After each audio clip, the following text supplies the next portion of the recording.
Hello, my name is Bill Carrigan. I'm professor of history at Rowan University. Today I'm here to talk to you about economic growth in the 1990s, in particular the role that high technology companies like Apple played in that growth.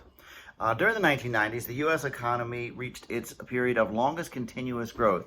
In fact, economic growth was averaging 4.5% per year. Unemployment had fallen to 4%, and inflation at the same time remained very low, which was quite unusual. The federal budget, if you can believe this, actually produced surpluses instead of deficits. There were several reasons for this great economic performance, but I think certainly most people agree that one of the catalysts was the high technology improvements that had begun decades earlier in the 1970s and then the 1980s, but finally were having a major impact on the economy. In 1984, for example, the number of households that owned and had a computer was only 8.2%, and by 2000, the number was 51%. The key to this growth was the idea that a computer was something not just for big businesses and offices. In fact, it was not just for computer enthusiasts. It was for everyone. The vision for this kind of home computer was not Steve Jobs' alone, but no one did more to make that happen than he did. In fact, I think it's his greatest contribution to history, and he has several. He did this primarily through his work on the Apple II, and then later with the Macintosh and the Lisa as well. However, Steve Jobs was no engineering genius, and his vision would never have been possible without first the wizardry of Steve Wozniak, who co-founded Apple with him, and they worked together on the Apple II, and then later on the Macintosh, in which Wozniak was still there as well, but there was also a whole set of other folks who were part of the process of creating the Macintosh and the Lisa, and that's included not only engineers at Apple, but also some folks at Xerox, a rival company that we'll get into. Anyway, so let's take a minute, however, to learn about the background of both Jobs and Wozniak, two men who founded what would, of course, go on to become the world's most valuable company at one point in the 21st century. Steve Wozniak was born and raised in California, in San Jose. He was called Woz. Came from a middle-class family, and his father was an engineer who worked for Lockheed Corporation. After graduating from high school, he enrolled at the University of Colorado, but he was expelled actually for, guess what, hacking the school's computer system. He later enrolled at the University of California at Berkeley, but dropped out there as well. However, while he was at Berkeley, that was one of the times where he met Steve Jobs. Both of them had actually been working at Hewlett-Packard. Jobs was very young when he was doing that as an intern, but they became friends. They had, of course, a love of electronics, and then also they liked pranks together as well.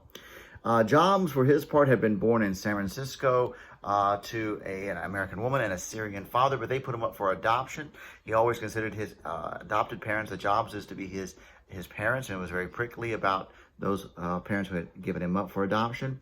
They were a lower middle class family, and they moved around in the San Francisco Bay Area.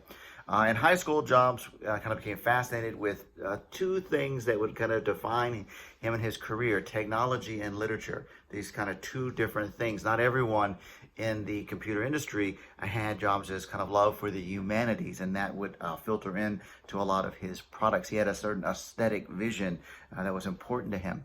Anyway, he became very good friends with Steve Wozniak, and they actually sold an illegal creation of Wozniak's that allowed for free long-distance phone calls, and that gave them the idea they could kind of make money on some of this stuff together. They split the profits from that. Jobs himself enrolled at Reed College, where he also dropped out. He returned to California, and he eventually, after a period of time, convinced Wozniak to sell a new computer that Woz had been working on, and they then created Apple. They sold the Apple I, and that was just a very simple machine that had to be assembled, but it sold enough copies that it convinced Jobs, anyway, that there was a market for his vision of a computer, which was a complete product that somebody could pick up off the shelf and wouldn't have to kind of assemble on their own. That would go on to become the Apple II. But it was very difficult to create. People didn't think it was possible. Woz pulled it off. It was really a master stroke of engineering success in the way he combined things. And so what you have with the Apple II is Jobs' vision of a kind of an appliance, something that is a consumer product that's not just for very serious computer enthusiasts who know how to kind of assemble a computer and all the pieces and parts and everything together. What you have at the same time, it was a technological marvel that was impressive to all the computer nerds in Silicon Valley. The computer sold very well and made the two men extremely wealthy, but its true impact did, I think, take many years. Economists argue that new technologies don't generate great advances in productivity in the general economy for a whole generation. It takes almost 20 years for those technologies to really kind of replace older methods and for people to figure out how to use them effectively. And thus, they seem to be correct in this case, because that was the 70s, and the real boom in the economy seems to have been in the 1990s. So I did say I wanted to just mention a little bit about the story of the Macintosh, and because even though the Apple II was an extremely successful and led to Apple being a tremendous company, there was this the computer that eventually would kind of go onto everyone's desk, the one that would lead to the number by 2000, 51%, was computers with a mouse and with what's called graphic user interface. That's where what you see on the screen is not just pixels and dots. And that idea did not come from Steve Jobs or Steve Wozniak or anyone at Apple. It actually came from folks at Xerox PARC, a research institute created by the photocopier company Xerox to kind of envision the kind of paperless office. They had created so many impressive technologies, including graphic user interface and the mouse, but Xerox didn't know what to do with it. They kind of were just stumbling with the product, and the people at Xerox PARC invited Steve Jobs to tour and to show them the cool stuff that they had done. Well, that was all that the visionary Steve Jobs needed to see. Once he saw this idea, he knew it would instantly be the future, and he dedicated Apple to kind of creating graphic user interface. Now, they didn't they stole the idea. They did not steal the particular technology in the way that they did things.